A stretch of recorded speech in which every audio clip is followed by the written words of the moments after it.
যদি সম্ভব হয়। ওকে, দেখো আমরা জাস্ট একটু সামারিটা তোমাকে করতেছি। ওকে, কোনো সমস্যা নাই, আমরা ঠিক আছে। আমাদের এনাফ টাইম এখন পর্যন্ত রয়েছে। আমরা গতদিন আলোচনা করতেছিলাম না যে পরমাণু নিয়ে। আমাদের কি সবগুলো শোনা যাচ্ছে? হুম। আমরা পরমাণু নিয়ে হ্যাঁ। আলোচনা করতেছিলাম, যাকে আমরা কম্পেয়ার করেছিলাম সাপোজ বলতে পারো সেল অর কোষের সাথে। এরপরে আমরা এই পরমাণু নিয়ে যে আলোচনা করেছিলেন, আমরা বেশ কিছু বিজ্ঞানীর অনেকগুলো বেশ কিছু মডেল দেখছিলাম। আমরা সর্বপ্রথম দেখছিলাম থমসনের মডেল, রাইট? থমসনের মডেল দেখছিলাম হুম। না? যদিও আমাদের সিলেবাসে হুম। থমসনের মডেলটা আলোচনা করা নাই, সেখানে আমরা বলছিলাম একটা পরমাণু সাধারণত গোলাকার থাকে এবং একটা লাইক তরমুজের মতন প্লাস চার্জ গুলার মধ্যে, তরমুজের লাল অংশের মধ্যে যেভাবে আমাদের বিচিগুলো ছড়িয়ে ছিটিয়ে থাকে, সেম ওয়েতে প্লাস চার্জের মধ্যে আমাদের মাইনাস চার্জ গুলো ছড়িয়ে ছিটিয়ে থাকে। একটা প্লাস চার্জের সংখ্যা যা মাইনাস চার্জের সংখ্যা সেম। আমরা এখানে থমসনের মডেলটা অনেক কিছু আলোচনা করছিলাম, যাই হোক, আপাতত আমি ওদিকে না যাই। তার পরবর্তী আমরা যে মডেলটা আলোচনা করছিলাম সেটার নাম কি বলতো? রাদারফোর্ডের মডেল না? হ্যালো, শোনা যাচ্ছে আমার হ্যাঁ কথা? ভাই, শুনতেছি। ওকে, রাদারফোর্ডের মডেলটা আলোচনা হ্যাঁ, শোনা করছিলাম। যাচ্ছে। ওকে, রাদারফোর্ডের মডেলের মধ্যে আমরা আলোচনা করছিলাম। উনি একটা পরীক্ষা করছিল, পরীক্ষার নাম যদি আমাদের সিলেবাসে নাই, তারপর আমরা আলোচনা করেছি আলফা কোনা পরীক্ষা ছিল না? আলফা কোনা পরীক্ষা ছিল, রাইট?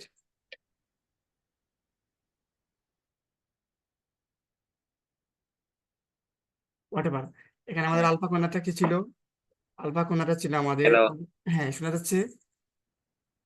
হ্যাঁ, শুনতেছি ভাই। আলফা কোনাটা ছিল আমাদের হিলিয়াম 2+, যেটা আলফা কোনার চার্জ তাহলে কি ছিল? আলফা কোনার চার্জ ছিল আমাদের পজিটিভ। আলফা কোনার যে চার্জটা রয়েছে, চার্জ চার্জটা হচ্ছে আমাদের পজিটিভ। আমরা সেই জিনিসগুলো দেখছিলাম এখানে। এর আমাদের মডেলের আমাদের সীমাবদ্ধতা কি? এবার মডেলটা কি বলছিল? আমরা বলছিলাম যে নিউক্লিয়াসের চারদিকে আমাদের মনে আছে যে একটা কেন্দ্র রয়েছে, কেন্দ্রের নাম রয়েছে নিউক্লিয়াস সামথিং সামথিং। এরপরে আমাদের হুম। যার সাথে তুলনা করা হয়েছে সেটা সৌরজগতের সাথে তুলনা করা হয়েছে। এবার আমাদের এখানে কেন্দ্রমুখী বলছে অনেকগুলো কনসেপ্ট আমরা দেখছিলাম।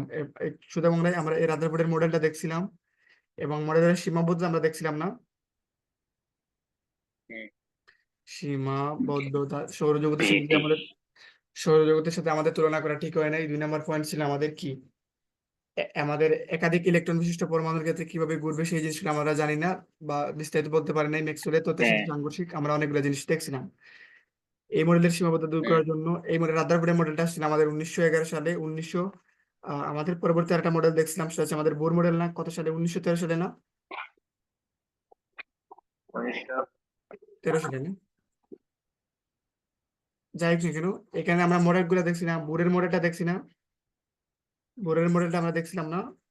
যে হ্যাঁ। বলতে পারবো বেশ কিছু পয়েন্ট যদি তোমাকে আমি একটু সামারি করে দিই। সেটা হচ্ছে আমাদের যে 13 সালে। নিউক্লিয়াসের চারদিকে র্যান্ডম কোনো কক্ষপথ নেই, মানে নির্দিষ্ট ফিক্সড কিছু কক্ষপথ আছে এবং ফিক্সড ব্যাসার্ধের ফিক্সড কিছু কক্ষপথ রয়েছে আমাদের ফিক্সড রেডিয়াসের, যাদেরকে কি নাম বলা হয়েছিল? অরবিট বলা হয়েছিল না? অরবিট হুম। অথবা শেল বলা হয়েছিল না? অরবিট বলা হয়েছে অথবা হ্যাঁ। শেল বলা হয়েছিল, বা আমাদের শক্তি স্তর বা প্রধান শক্তি স্তর অথবা প্রধান কোয়ান্টাম সংখ্যা বা প্রাইমারি কোয়ান্টাম নাম্বার, প্রধান কোয়ান্টাম সংখ্যা বা প্রধান শক্তি স্তর, কোয়ান্টাম সংখ্যা। 1 নম্বর মডেল থেকে তুমি এত কিছু লিখতে হবে না, just জানার জন্য আমরা এগুলো আলোচনা করতেছি। কোয়ান্টাম সংখ্যা যাকে কি দ্বারা প্রকাশ করা হইতো? এই অরবিট বলো বা শেল বলো, এন দ্বারা প্রকাশ করা হইতো না? হ্যাঁ। 2 নম্বর আমরা একটা জিনিস দেখছিলাম, সেটা হচ্ছে আমাদের কৌণিক ভরবেগ বা অ্যাঙ্গুলার ভেলোসিটি।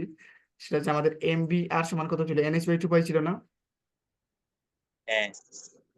আমরা এখান থেকে কৌণিক ভরবেগের মান দেখছিলাম, এমভি আর সমান NH/2 পাই, যেখানে সবগুলো জিনিসের তুমি জিনিস জানো। আর এরপর আমরা আরেকটা জিনিস দেখছিলাম, যে সেটা হচ্ছে আমাদের কি বলতো? হচ্ছে যখন ইয়া। একটা শক্তি স্তর থেকে একটা শক্তি স্তরে ইলেকট্রন। যায় তাকে শক্তি শোষণ বা বিকিরণ করে না? যাই হোক, এগুলো ছিল না? হুম। নিম্ন শক্তি স্তর থেকে উচ্চ শক্তি স্তরে গেলে কি হয় বলতো? নিম্ন শক্তি স্তর থেকে উচ্চ শক্তি স্তরে গেলে শক্তি শোষণ করে না বিকিরণ করে? এই শক্তি শোষণ করে আর কি। এক্স্যাক্টলি। শক্তি শোষণ করে। তো এখান থেকে যাই হোক না কেন, আমরা বেশ কিছু ফর্মুলা, কয়টা ফর্মুলা দেখছিলাম। বি সমান এইচ এফ, আর এটা ছিল আমাদের কত? বি সমান এফ ল্যামডা না? বা বি কে যদি আমি সি দ্বারা রিপ্লেস করি, সি সমান কত ছিল আমাদের? F lambda. এখান থেকে আমি ল্যামডার মান বা এফ এর মান আমি বের করতে পারি কত? এফ এর মান বলতে পারি আমি এফ সমান সি বাই ল্যামডা বলতে পারি না? আমরা যে ফর্মুলাটা জানি সেটা ছিল আমাদের E সমান HF, এখানে এইচ এর এইচ রাখলাম, এফ এর মান হচ্ছে আমাদের সি বাই ডি, আমরা জাস্ট বসিয়ে দিয়েছিলাম। আমরা এখান থেকে দুইটা ফর্মুলা পাইছিলাম। আমরা কি- আরো কিছুদিন পরে বা ধরো আরো একটা এই জিনিসগুলো কনসেপ্ট করার পরে বা আজকে বা আমরা দেখার চেষ্টা বা কালকে আমরা এরপর অনেকগুলো ম্যাথ দেখার চেষ্টা করব। তারপরে আমরা সাফল্য দেখছিলাম না, ভুল মডেলের সাফল্য। হ্যাঁ সাফল্য কি সেটা আকার আকৃতি সম্পর্কে ধরছে, যা আমাদের রাদারফোর্ডের মধ্যে দেওয়া নাই। ওইখানে বর্ণালী সম্পর্কে ধারণা দেওয়া রয়েছে, যা আমাদের রাদারফোর্ড দিতে পারে নাই। ওইখানে আমাদের কৌণিক ভরবেগ সম্পর্কে ধারণা দিচ্ছে, যা আমাদের ধারণা দিতে পারে নাই। এছাড়া আমরা অনেক আর কয়টা আমাদের পয়েন্ট হচ্ছে ছিল। এরপর আমাদের কি দেখছিলাম, সীমাবদ্ধতা ছিল না? হুম সীমাবদ্ধতার মধ্যে আশা করি তোমার সবগুলো জিনিস মনে রয়েছে। সেটা হচ্ছে আমাদের বর্ণালীর ব্যাখ্যা করতে পারে শুধুমাত্র একটা ইলেকট্রন থাকলে বা ইলেকট্রন বিশিষ্ট পরমাণুর ক্ষেত্রে। এবার উনি আকার বলছে শুধুমাত্র গোলাকার, বাট বাস্তবে আকার কিরকম হতে পারে, বৃত্তাকার সম্ভব, ডিম্বাকার সম্ভব না বা উপবৃত্তিকার সম্ভব না। হ্যাঁ বর্ণালীতে একটা মাত্র রেখা পাওয়ার কথা ছিল, বাট বাস্তবে বর্ণালীতে একাধিক রেখা, ওই যে একটা রেখা রয়েছে, শক্তিশালী যন্ত্র দিয়ে যদি এক্সপেরিমেন্ট করা হয় বা দেখা যায় যে একটা রেখা অনেকগুলো রেখা বিভক্ত। যাই হোক, আমি একদম সামাইটা করছিলাম তোমাকে মনে রাখ করিয়ে দেওয়ার জন্য, নাথিং এলস। তার পরবর্তী আমরা বেশ কিছু জিনিস দেখছিলাম, সেগুলো হচ্ছে আমাদের মৌলিক পদার্থ কি, যৌগিক পদার্থ কি, অমৌলিক, এই জিনিসটা। তারপর আজকে আমি ফার্স্ট একটু বলে যাই, মৌলিক পদার্থ কি বলতো? মৌলিক পদার্থ হ্যাঁ, মানে ওই হচ্ছে পদার্থকে যে বানালে শুধুমাত্র ওই সকল পরমাণু দুইটা পাওয়া যায়, এক্সট্রা বা ওই মৌলের পদার্থ পরমাণু ছাড়া আর কোন পরমাণু কি পাওয়া যায়? না পাওয়া যায় না, আমরা ওইটা পিওর হচ্ছে বলতে মৌলিক পারি, পদার্থ বলতেছে। পিওর, নট মিক্সড, কোনো পরমাণু এক্সট্রা নাই। আর যৌগিক পদার্থ ছিল কি, কম্বিনেশন অফ তাহলে পরমাণু। আমরা বলো। এর সাথে তুলনা করতে হবে। স্বর্ণের মধ্যে হচ্ছে যে 20 ক্যারেট নাকি 22 ক্যারেটের মধ্যে তো সব খাঁটি স্বর্ণ থাকে। আবার হচ্ছে যে কতগুলো স্বর্ণ আছে যে যেমন মিক্সার থাকে, ওগুলো হচ্ছে যৌগিক। আর যেগুলো হচ্ছে একদম খাঁটি সেটা হচ্ছে যে মৌলিক। ইত্যাদি না, মৌলিক পদার্থ, মৌলিক পদার্থকে বাংলায় শুধুমাত্র ওই সকল পরমাণু পাওয়া যায়, নাথিং এর আর কিছুই পাবো না। যৌগিক পদার্থ হচ্ছে আমাদের সোজা বাংলায় মিক্সার, মানে কম্বিনেশন অফ এটম, বা আমাদের কম্বিনেশন অফ এটম কথাটা বলা ওরকম ঠিক না। মানে আমাদের যদি পরমাণুটাকে ভাঙা হয় তাহলে আমাদের ওই পরমাণু ছাড়াও আরো এক্সট্রা পরমাণু পাওয়া যায়, রাইট? আদার্স মৌলের পরমাণু পাওয়া হ্যাঁ যায়, ঠিক আছে না? আদার্স হ্যাঁ পরমাণু বা আদার্স মৌলের পরমাণু পাওয়া যায়, অন্য কোনো মৌলের পরমাণু পাওয়া যায়। তারপরে তো আমরা আরেকটা কনসেপ্ট হয়তো দেখছিলাম, সেটা হচ্ছে আমাদের কি সংকেত, রাইট? হুম যেমন হাইড্রোজেনকে আমরা তো যেমন ধর হাইড্রোজেন, হাইড্রোজেন, এটা বলতো প্রকৃতির মধ্যে আমাদের নিঃসন্দেহে পাওয়া যায়, এটা একটা পরমাণু। হাইড্রোজেনের মধ্যে কয়টা, হাইড্রোজেনের একটা নিউক্লিয়াস রয়েছে, কয়টা ইলেকট্রন রয়েছে বলতো? একটা ইলেকট্রন রয়েছে না? হাইড্রোজেনের একটা। একটা ইলেকট্রন রয়েছে এবং একটা মাত্র আমাদের কি রয়েছে, প্রোটন রয়েছে। আমরা এগুলো নিয়ে একটু পরে আলোচনা করতেছি। তো তো এখানে হাইড্রোজেনের আমরা প্রকাশ করতেছি, আমরা তো প্রকাশ করতে হবে এখানে এইচটাকে নিতেছি না, হ্যাঁ হাইড্রোজেনকে প্রকাশ করতেছি এইচ দ্বারা, জাস্ট এটাই হচ্ছে তার প্রতীক। এটা কি আমরা প্রতীক বলতে পারতেছি না? হুম এটাই তো তার প্রতীক। এরকম সাধারণত আমাদের প্রকাশ করা হয়, যেমন নাইট্রোজেনকে কি দ্বারা প্রকাশ করা হয় বা প্রতীক কি বা তার সিম্বল জিনিসটা কি, এটাই তো আমাদের সাধারণত সিম্বল। নাইট্রোজেন বলো, আমাদের ক্লোরিন বলো, সালফার বলো, ক্লোরিন বলো, ম্যাগনেসিয়াম বলো, ক্যালসিয়াম বলো, রাইট? আমাদের যেমন হ্যাঁ আমাদের গোল্ডকে কি দ্বারা প্রকাশ করা হয়, অরাম না? অরাম হুম মানে গ্রিক বা ল্যাটিন ভাষায় সম্ভবত অরাম মানে হচ্ছে আমাদের গোল্ড, এই ওই ভাষা থেকে আমাদের আসছে। এবার আমাদের সিলভারকে এজি দ্বারা প্রকাশ করা হয়েছে, খুব সম্ভবত ল্যাটিন থেকে এগুলো আসছে, রাইট? হ্যাঁ ওকে, যেমন আমাদের প্লাটিনামকে পিটি দ্বারা প্রকাশ করা হয়, এগুলো জাস্ট তার সিম্বল। ক্লোরিন রয়েছে, এগুলো নাম থেকেই বোঝা যাচ্ছে। ক্লোরিন লিখতে সিএল প্রয়োজন, ফ্লোরিন লিখতে Al প্রয়োজন, রোবিডিয়ামের মধ্যে আরবি চলে আসে আমাদের। এগুলো সাধারণত হচ্ছে আমাদের প্রতীক। আই থিঙ্ক প্রতীকটা আশা করি এখানে বোঝানোর মতন কিছু না। তারপরে কমন সেন্স দিয়ে বুঝে যায়, তারপর আমি আলোচনা করলাম প্রতীক। আমরা পরবর্তীতে অণু দেখছিলাম না? হ্যাঁ বলতো অণু কি ছিল? আমি যদি বায়োলজির সাথে কম্পেয়ার করি, পরমাণু হচ্ছে সোজা বাংলায় আমরা বলছিলাম, এখানে যদি আমাদের পরমাণুকে কার সাথে তুলনা করছিলাম বলতো, একটা কোষের সাথে না? হ্যাঁ পরমাণুকে আমরা কম্পেয়ার করেছিলাম কোষের সাথে, আর অণুকে কার সাথে কম্পেয়ার করেছিলাম বলতো? কখন হচ্ছে যে টিস্যুর সাথে, রাইট? ও, ও, হ্যাঁ টিস্যু টিস্যু।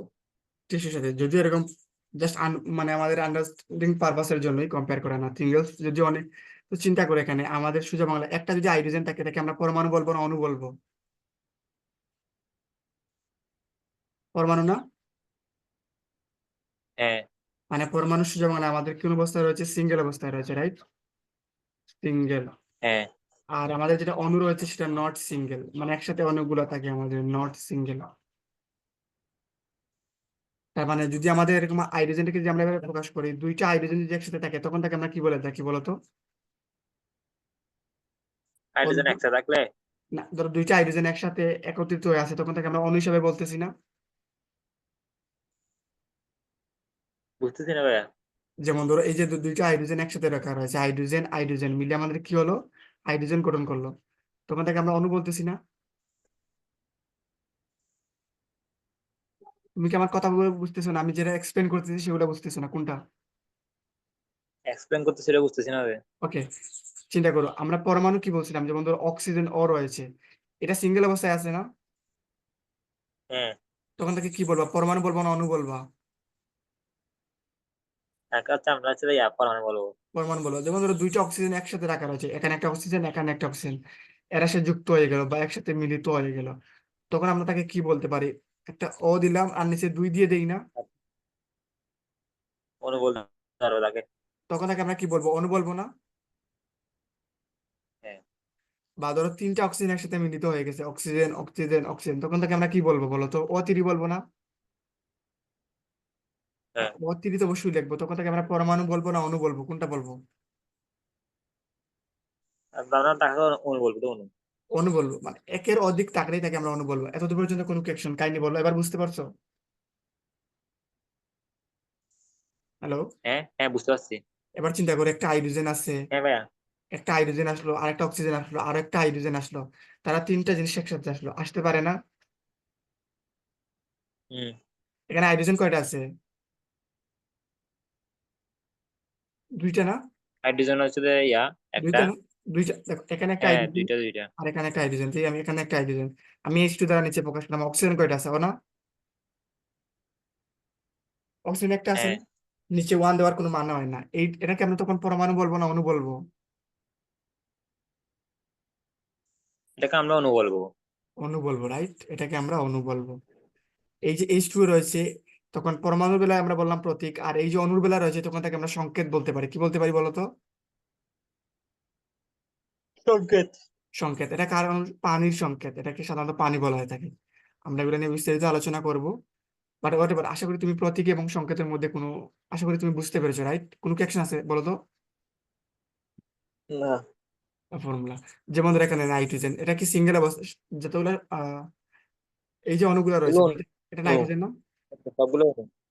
সবগুলোই অণু, বাট এগুলো সংকেত, মাথায় রাখার চেষ্টা করি, এগুলো নিয়ে আমরা আলোচনা করবো। তারপর অ্যামোনিয়াকে কি দ্বারা প্রকাশ করা হয়? NH3 দ্বারা প্রকাশ করা হয়। তোমাকে আমি বললাম অ্যামোনিয়ার সংকেতটা লেখো তো, তখন কেউ আর অ্যামোনিয়ার প্রতীক বলে না। অ্যামোনিয়া গঠিত হওয়ার জন্য কয়টা নাইট্রোজেন লাগে? একটা নাইট্রোজেন লাগে, আর কয়টা হাইড্রোজেন লাগে? তিনটা। যেমন ধরো আমি তোমাকে যদি বেশ কিছু সংকেত এখানে বলি, সেগুলো আমি এখানে তোমাকে বলতে পারি।